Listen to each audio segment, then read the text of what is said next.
Good evening, or perhaps good morning, depending on when the darkness finds you. I am Mr. Whisperer, and tonight we delve into the vulnerability of solitude, the primal fear that surfaces when you're alone, exposed, with only the rhythm of your own breathing and the pounding of your feet on the earth for company. Running. For many, it's a release, a meditation, a way to connect with nature or push personal limits. But the paths we tread, whether deep in the woods or winding through seemingly safe neighborhoods, can hold secrets. Sometimes the isolation we seek becomes a trap. Sometimes the sweat dripping isn't just from exertion, but from pure, unadulterated terror. Tonight we journey alongside three individuals whose ordinary runs transformed into harrowing nightmares. These accounts, drawn from real experiences, remind us that sometimes the most terrifying monsters aren't creatures of fantasy. They're flesh and blood, hidden in plain sight, waiting for the perfect moment when you're far from help, gasping for breath and utterly alone. Lock your doors, check your windows, and try to ignore that strange noise outside. Let's begin with our first story. I call this one, The Trail That Watched Back.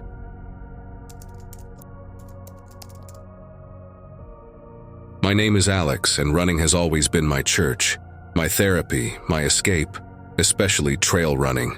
There's something about being surrounded by trees, the smell of damp earth, the only sounds being birdsong and my own ragged breath. It centers me, or at least it used to. Now the silence of the woods feels different, heavy, watchful. It all started on the old Sentinel Trail. It wasn't the most popular trail in the state park, and that's precisely why I loved it. Miles of winding paths, steep inclines, breathtaking overlooks where you felt like the only person for 100 miles. I'd been running it for years, knew every twist, every route that threatened to trip you, every stream crossing. It felt like my trail, familiar, safe. God, how wrong I was. The first time, it was subtle, almost nothing, just a feeling. You know the one? Like static electricity on your skin right before a lightning strike. A prickle at the nape of your neck that makes you glance over your shoulder, expecting to see someone, even when you know you're alone. I was about 4 miles in, deep in the densest part of the forest where the canopy overhead choked the sunlight, leaving everything in a perpetual twilight gloom. I stopped to catch my breath, hands on my knees, sweat stinging my eyes. And then, that feeling, intense, undeniable, like a pair of eyes were burning into my back. I spun around. Nothing. Just the impenetrable wall of ancient oaks and thick undergrowth. The wind rustled the leaves high above, creating shifting patterns of light and shadow on the forest floor. I shook my head, laughed nervously under my breath. Getting spooked, Alex? Too much caffeine? I told myself it was the isolation playing tricks, the way shadows can look like figures if you stare too long. I scanned the trees again, my eyes darting from trunk to trunk, peering into the deep shade between ferns. Nothing moved, no snapped twigs, no displaced leaves, just silence. A silence that suddenly felt predatory. I forced myself to start running again, maybe a little faster than before. The feeling didn't immediately dissipate. It lingered, a cold weight between my shoulder blades for another half-mile or so. Every crunch of leaves under my feet sounded amplified, echoing unnaturally. Every shadow seemed to writhe in my peripheral vision. Was that a flicker of movement behind that cluster of ferns? Was that dark shape between the trees just a burned-out stump, or something else? I kept glancing back, heart thudding against my ribs, not just from the run, but from a burgeoning anxiety I couldn't quite name. Eventually, as I neared the more open section of the trail closer to the parking lot, the feeling faded, like a switch being flipped. I dismissed it, an overactive imagination. End of story, or so I thought. The following week I went back. Same trail, same time. Late afternoon, hoping to catch the golden hour light on the western ridge. I felt a flicker of apprehension as I entered the shaded section where I'd felt watched before, but I pushed it down. "Don't be ridiculous," I muttered. The run was normal for the first few miles. The familiar rhythm, the burn in my lungs, the forest unfolding around me. I reached the overlook, paused to drink some water, and took in the view. It was stunning. Rolling hills painted in autumnal colors, stretching out as far as the eye could see. I felt the tension ease. See? Nothing to worry about. It was on the way back, descending through that same dense twilight section, that it happened again. Only this time it wasn't just a feeling. I froze mid-stride. My head snapped towards the sound. It came from maybe 20 yards off the trail, deep in the undergrowth to my left. Too loud, too distinct to be a squirrel or a bird. It sounded like a heavy footstep, a human footstep. "Hello?" I called out, my voice sounding thin, uncertain. "Is anyone there?" Silence. Absolute, unnerving silence. Even the birds seemed to have stopped singing. The wind died down. The air grew heavy, still. My skin prickled again, goosebumps erupting on my arms despite the sweat cooling on my skin. I stood there for what felt like an eternity, straining my ears, scanning the impenetrable wall of green and brown. Nothing. No reply. No further sound. My heart was hammering now. This wasn't imagination. That sound was real. Someone was out there. Why hadn't they answered? Were they lost? Injured? Or were they hiding? Watching? The feeling of being observed slammed back into me, 10 times stronger than before. It felt malevolent now, predatory. I didn't call out again. A primal instinct screamed at me to move. I turned and bolted. Not jogging, not running, sprinting, scrabbling down the trail, stumbling over routes I usually navigated with ease, my lungs burning, panic clawing at my throat. I didn't dare look back. I just ran, fueled by adrenaline and a terrifying certainty that I was being pursued. The feeling of eyes on my back was relentless, a physical pressure. I imagined a figure stepping out from behind a tree, keeping pace, with me just out of sight, silent, waiting. Every rustle, every snap of a twig from the woods beside the trail sent jolts of terror through me. Was that them? Were they closing in? My mind conjured images, a gaunt figure with hollow eyes, someone camouflaged, blending seamlessly with the trees. My breath came in ragged gasps. My legs felt like lead, yet somehow they kept pumping. I didn't slow down, didn't look back, until I burst out of the tree line and saw the gravel parking lot. My beat-up sedan gleaming reassuringly in the fading light. I fumbled with my keys, hands shaking violently, glancing wildly back at the dark maw of the forest edge. Nothing emerged. I threw myself into the car, locked the doors, and peeled out. Of there, tires spitting gravel. My heart felt like it was going to explode.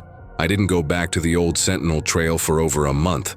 I tried running other places, parks, roads, different trails, but the joy was gone. The sense of peace was replaced by a constant low-level anxiety. Every lone tree looked suspicious. Every quiet stretch of road felt menacing. The feeling of being watched lingered, a phantom sensation I couldn't shake. Eventually, though, the pull of the Sentinel, my trail, became too strong. I reasoned with myself. Maybe it was just another hiker who didn't want to chat. Maybe it was a deer. Maybe I'd overreacted. I needed to conquer the fear. I decided to go back, but this time, I was prepared. I told my roommate exactly where I was going and when I expected to be back. I carried pepper spray clipped to my waistband, and I chose a bright, sunny Saturday morning, hoping the daylight and potential presence of other hikers would offer some comfort. The first hour was okay, tense but okay. Sunlight streamed through the leaves, dappling the path. I saw a couple of other hikers near the trailhead, exchanged pleasantries. It felt normal. I started to relax just a little. Maybe I had imagined the worst. I ventured deeper, heading towards the dense section, the heart of my fear. My hand kept straying towards the pepper spray. My breathing was shallow. My head was on a constant swivel. The woods were quiet, but it didn't feel peaceful. It felt expectant. And then I saw it. It wasn't off the trail, it was on it, right in the middle of the path, maybe 50 yards ahead. A small pile of stones, not randomly scattered but carefully stacked. A tiny cairn, no more than 6 inches high, perfectly balanced. It hadn't been there on my runs before the incident. I knew this trail, I would have noticed it. My blood ran cold. I stopped dead. Who would build that? Here? In the middle of nowhere? It felt deliberate, like a marker or a message. My eyes scanned the surrounding woods, frantic now. The feeling of being watched wasn't just a prickle anymore.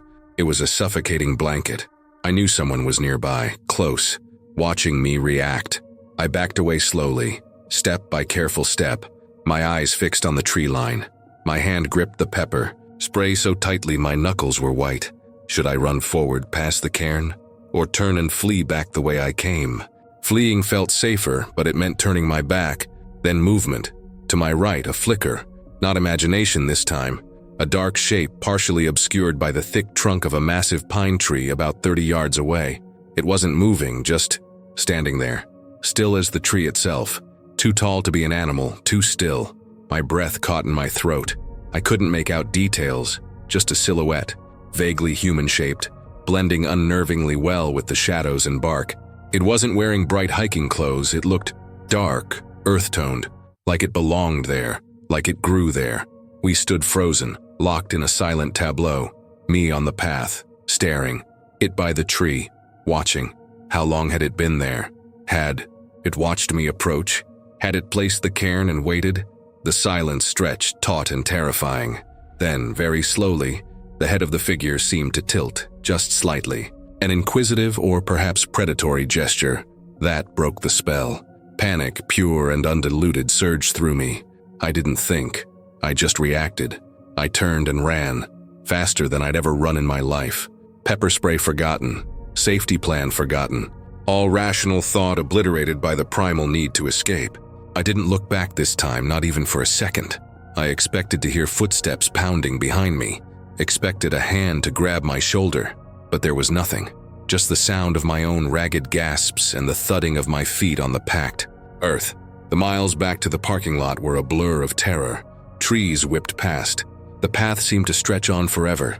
When I finally burst out into the sunlight of the parking lot again, gasping, sobbing, stumbling towards my car, I risked a glance back at the tree line. Nothing. Just the dark, silent woods. But I knew it was still in there, watching. I haven't been back to the old Sentinel Trail since. I barely run outside at all anymore. Treadmills feel safer, sterile, predictable. But sometimes when I close my eyes, I'm back on that trail. I see that small, deliberate pile of stones. I see that dark, still figure by the pine tree. And I feel those eyes on my back. The trail that watched back. It's still watching in my mind. And I have this chilling, persistent thought. What if it wasn't the trail that was watching? What if it followed me home?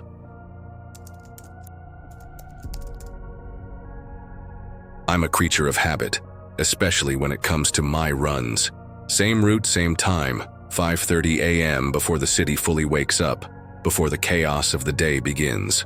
My route takes me through the older part of town, past sleepy houses and closed shops, eventually looping around the edge of Blackwood Park and crossing the old iron bridge over Miller's Creek.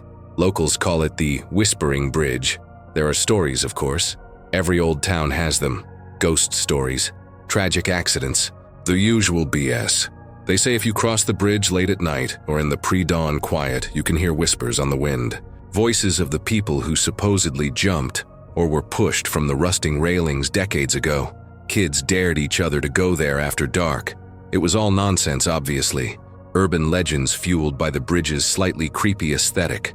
Rusting iron, shadowed undergrowth along the creek banks, the way the wind sometimes howled through the girders.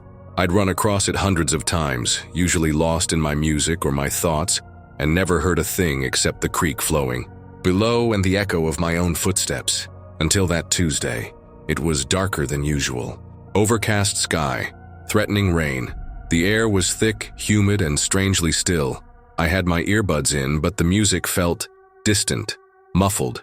As I approached the bridge, the streetlights seemed dimmer here, casting long, dancing shadows. The usual traffic hum was absent. It felt like the whole world was holding its breath. I hit the wooden planks of the bridge entrance, a short section before the main iron structure. The sound echoed more than usual in the stillness. I glanced down the length of the bridge. It was shrouded in a light mist rising from the creek, swirling around the dark ironwork like something alive. It did look spooky this morning, I had to admit. Halfway across, I felt a sudden, inexplicable chill. Not just the morning air, but a deep, penetrating cold that had nothing to do with the temperature. Goosebumps pebbled my arms. My music crackled in my earbuds and then died completely. Dead battery? No, I'd charged it fully. Weird. And then I heard it, or thought I heard it. A faint sound like rustling leaves or maybe voices, whispering, indistinct, sibilant, coming from everywhere, nowhere. It seemed to ride on the mist, swirling, Around me. Okay, Maya, stop it, I muttered, pulling out my earbuds. It's the wind in the girders. That's all. But the whispering didn't sound like wind. It had a cadence, a rhythm, like hushed, urgent conversation just beyond the range of understanding. I stopped, standing dead center on the bridge, straining to listen. The creek gurgled below. The wind sighed through the iron railings, and underneath it all, the whispers, faint, overlapping, impossible to decipher. Shh, shh, always. Was I imagining it? Sleep deprivation. Power of suggestion because I was thinking about the stupid legend? My heart started beating faster. I scanned the length of the bridge, peered down into the misty creek banks. Empty, deserted. Just me, the bridge, and the unsettling chorus of whispers. Suddenly, I felt dizzy, lightheaded. The air felt thick, hard to draw into my lungs. The mist seemed to coalesce, swirling faster around me. The whispering intensified, growing louder, closer. It felt like people were standing right behind me, murmuring secrets into my ears. Panic began to bubble in my chest. This wasn't the wind. This wasn't my imagination. Something was wrong, very wrong. I turned, intending to run back the way I came, but a wave of vertigo washed over me. I stumbled, grabbing onto the cold, damp iron railing to steady myself. My hand brushed against something rough. I looked down, scratched into the paint. Fresh, marks against the rust. Was that a word? It looked like Jumpa. Gasp escaped my lips. My head swam. The whispers surged. A cacophony now, swirling, pressing in. I recoiled from the railing as if burned, stumbling backward. The loud clang echoed under the bridge. Did something fall or was it thrown? I didn't wait to find out. I spun around and sprinted towards the other end of the bridge, the end leading into Blackwood Park. My feet pounded on the iron grate walkway. The whispers seemed to chase me, swirling in my wake, until I finally cleared the bridge and hit the solid pavement of the park path. I didn't stop running. I ran through the deserted park paths, heart hammering, glancing back constantly at the misty bridge receding behind me. The whispering had stopped. The dizziness faded, but the terror remained. Cold and sharp, I finished my run on pure adrenaline, taking a longer, alternate route home, avoiding the bridge entirely. When I got back, hands shaking, I downed a glass of water and tried to rationalize. Stress?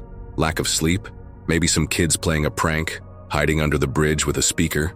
But the cold, the dizziness, and the fresh scratch marks, it didn't feel like a prank. It felt malevolent, ancient. For the next few days, I ran a different route.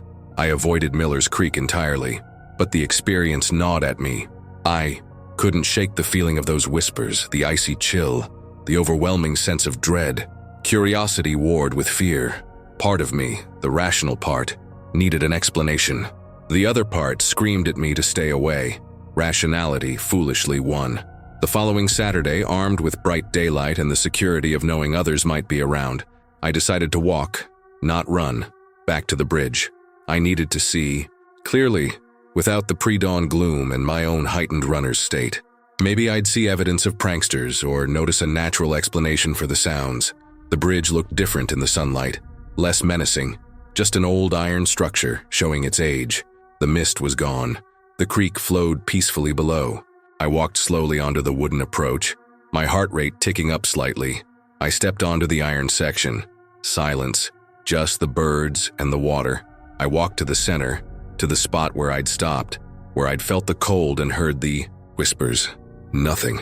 I ran my hand along the railing where I thought I'd seen the scratch marks. I searched carefully. Rust, peeling paint, old graffiti, but no freshly scratched word. Had I imagined that too? Relief warred with confusion. Was I losing my mind? I leaned over the railing, looking down at the creek bank. Thick bushes, rocks, some accumulated trash washed downstream. Nothing out of the ordinary. I scanned the opposite bank. More trees, dense undergrowth. Wait, was that something? Tangled in the bushes on the far bank, almost hidden, was a splash of color. Faded pink. It looked like fabric, like a piece of clothing snagged on a branch. Curious, I squinted, trying to get a better look. It was hard to make out details. From this distance, it looked like maybe a scarf or part of a shirt, old, weathered, like it had been there a long time. Then, the wind picked up. rustling the leaves in the trees lining the creek, and I heard it again. Faint. So faint I almost missed it, but unmistakable. The whispers, shh, over here. My blood turned to ice. It wasn't my imagination. It was real, and it was coming from the direction of that pink fabric. I felt that same unnatural chill creep over my skin, the same lightheadedness. My gaze was fixed on that spot on the far bank. As I stared, mesmerized by a dawning horror, I thought I saw movement. Not the fabric fluttering in the wind, but something behind the bushes, a shifting of shadows, a pale shape, like a hand, waving, beckoning. No, I wasn't going closer. I wasn't investigating. Whatever was over there, whatever the whispers were, whatever that pink thing was, it wasn't meant for me. Or maybe it was, and that was even more terrifying. I backed away from the railing, slowly at first, then faster. I turned and walked briskly off the bridge, not daring to look back. The whispers faded as I put distance between myself and the creek. The chill dissipated, but the image was burned into my mind. The faded pink fabric, the shifting shadow. Behind it, the beckoning whispers carried on the wind. I researched the bridge later, digging through old newspaper archives online.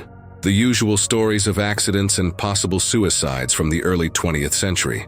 But one article, from the 1970s, caught my eye. A teenage girl had disappeared. Last seen, walking home near Blackwood Park. She was wearing a pink blouse. Her body was never found. I don't run that route anymore. I don't go anywhere near Miller's Creek or the Whispering Bridge. Sometimes on quiet nights, if the wind is blowing just right, I think I can still hear faint whispers outside my window, and I wonder what's still tangled in the bushes on the creek bank, and is it still waiting? My name's Ben. I'm not a hardcore athlete, just a guy trying to stay reasonably fit. Running clears my head after staring at code all day. I'm also a bit of a data geek, so naturally, I love my running apps. Tracking my distance, pace, heart rate, mapping my routes. It motivated me, seeing my progress quantified. Sharing runs with friends online, the little digital achievements. It gamified the whole experience. I used Strava mostly, sometimes map my run. Never thought twice about the data sharing, the GPS tracking. It was all just features, useful tools, until it wasn't. My usual route was a loop around Green Lake Park. It's a big, popular park.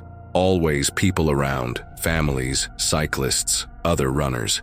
Felt safe, open, lots of eyes. That's why what happened is so messed up. It started subtly, with glitches in the app. My GPS trace would suddenly jump off the path, showing me running straight across the lake or through a dense patch of trees I'd never entered. My pace would clock in at impossible speeds for short bursts. Annoying, but I figured it was just GPS drift, satellite interference, common tech hiccups. Then, the nearby runners feature started acting weird. Usually it shows other app users on the map if they're close by. Sometimes I'd see familiar icons of friends, other times anonymous runners passing. One day a new icon popped up, blank profile picture, no name, just a string of random numbers like user 7349x2. Odd, but whatever. This icon appeared right behind me on the map. Very close, like impossibly close. I glanced over my shoulder. There was a runner maybe 50 yards back, but lots of people were out. Couldn't tell if it was them. The icon stayed, glued to my position on the map for half a mile, then vanished. Weird, but I shrugged it off. Maybe someone testing the app? A temporary bug? It happened again a few days later. Same blank profile, same random number string. Or maybe a slightly different one. I didn't pay close enough attention at first. This time, the icon tracked me for almost my entire run, maintaining a consistent distance behind me on the map, maybe 20-30 yards back. Again, I'd look back, see multiple people. Impossible to pinpoint who, if anyone, it corresponded to. It felt eerie, like being digitally shadowed. I started paying more attention.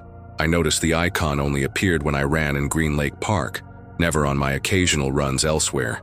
Always the same blank profile type, though the random number. Strings seemed to change sometimes, always maintaining that close, shadowing position on the app's map. I started deliberately looking back more often, trying to match the icon to a physical person. Sometimes there'd be someone roughly in the right spot, sometimes not. They never made eye contact, never seemed focused on me, just other runners. Or so I thought. The rational part of my brain kept trying to find explanations. Maybe it was a persistent bug related to the park's GPS coverage. Maybe someone lived nearby and their stationary device was somehow registering as following me when I passed, but it felt too consistent, too intentional. Then came the first notification. I finished a run, stopped the app, and a message popped up. Not a standard app notification, but looked like an in-app message or comment on my completed run. From user 91B8F5. It just said, "Good pace today." My blood ran cold. It wasn't a friend. It wasn't someone I'd given kudos to. It was one of the blank profiles. How did they comment? I hadn't shared the run publicly yet. My profile was set to private, followers only.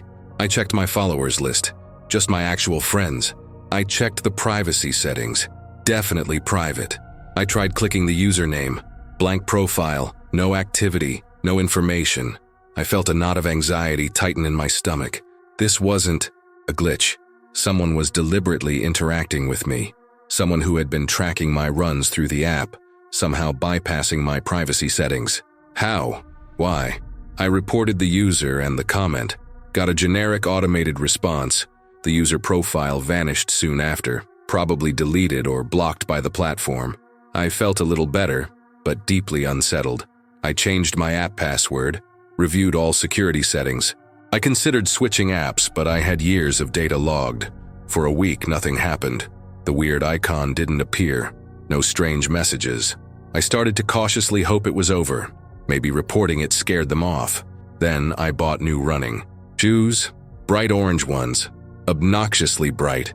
Wore them for my run in the park the next day. Felt good, fast. During the run, no weird icon appeared on the map. I felt relief wash over me. Maybe it really was over. That evening, checking a different social media app, one loosely linked to my running app account for sharing achievements, I saw a new follow request. Blank profile, random alphanumeric username. My heart sank. Before I could block it, a message arrived. Nice shoes. I almost threw my phone across the room. It was them. They knew I had new shoes, which meant they hadn't just been tracking me digitally. They had been watching me, physically watching me run in the park. The blank icon on the map wasn't just a digital ghost. It represented a real person out there observing me. The times I'd looked back, they must have been one of the runners, blending in. Knowing I was looking, maybe even enjoying the game. Panic set in properly now. This wasn't just creepy. It felt dangerous. Who was this person? What did they want? Why me? Was it someone I knew? An ex? A disgruntled colleague? Or just a random creep who'd latched onto me? The anonymity was terrifying. I screenshotted the message, blocked the user immediately. I filed another report with the running app, more detailed this time, explaining the physical observation aspect. I contacted the social media platform too. Again, generic responses. Frustration mounted. Didn't they understand how serious this felt? I stopped running in Green Lake Park immediately. Started using the treadmill at my gym, which I hated. It felt like I was letting them win, letting them dictate my life, but the fear was too strong.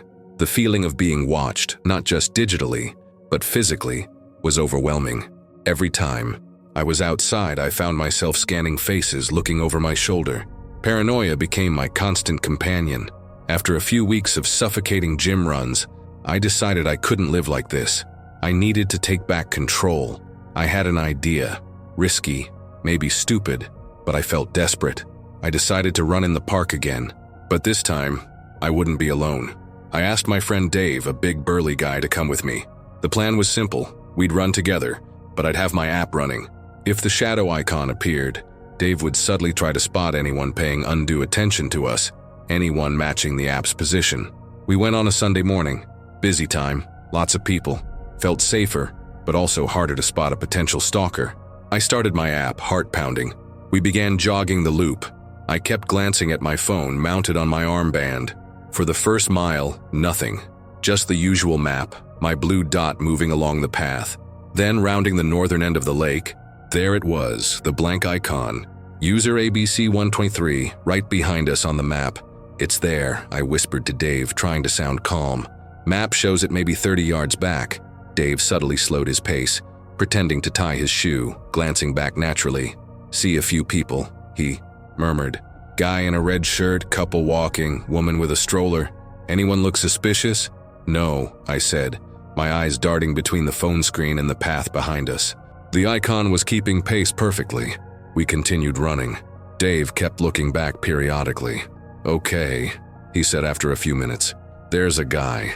Gray hoodie, baseball cap pulled low. He's been keeping a consistent distance. Could be him. He's hanging back now, though, near the old boathouse turnoff." The icon on my phone map also seemed to pause near the boathouse turnoff location. My breath hitched. "That's gotta be him."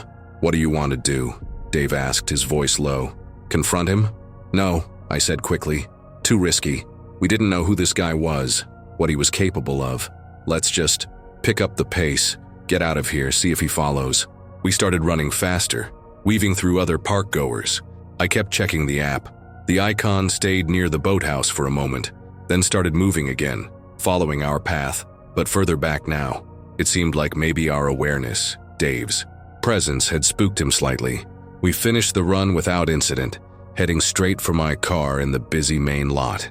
As I fumbled with my keys, my phone pinged. Another message, from the running app this time, from user ABC123. Bringing friends now? I felt sick. He'd seen Dave. He knew we were onto him, and he wasn't scared off. He was taunting me. "Dave." Read the message over my shoulder, his face grim. "Okay, Ben," he said, "this is serious. You need to go to the police. Now." And I did. I went straight to the station, showed them the messages, the screenshots, explained the app tracking, the guy in the gray hoodie. They took a report, listened patiently, but honestly, they didn't seem overly concerned. Creepy texts and weird app glitches aren't exactly high priority without a direct threat or physical assault. They said they'd patrol the park more often, but advised me to vary my routine, maybe stop using the app for a while. Helpful, I stopped using the apps altogether, deleted my accounts. I barely left my apartment for weeks unless I had to. I installed extra locks, a security camera. The fear was constant, suffocating. Every notification sound made me jump. Every unfamiliar face on the street seemed like a potential threat. It's been 6 months now. The messages stopped after I deleted my accounts. I haven't seen the guy in the gray hoodie again, or at least, I don't think I have. I've started running outside again, cautiously, different routes, unpredictable. Times always hyper-aware, never with headphones, but the feeling of being watched, it never completely goes away. The scariest part? I still don't know who it was, or why they chose me. Were they just getting thrills from the digital stalking, the power, or were they planning something worse? Did seeing me with Dave deter them permanently, or are they just waiting, watching from a distance, finding new ways to track people in our hyper-connected world? The technology that was supposed to motivate me became a leash, held by an anonymous predator hiding in the crowd. And that knowledge is a horror story that runs on a loop in my head every single day.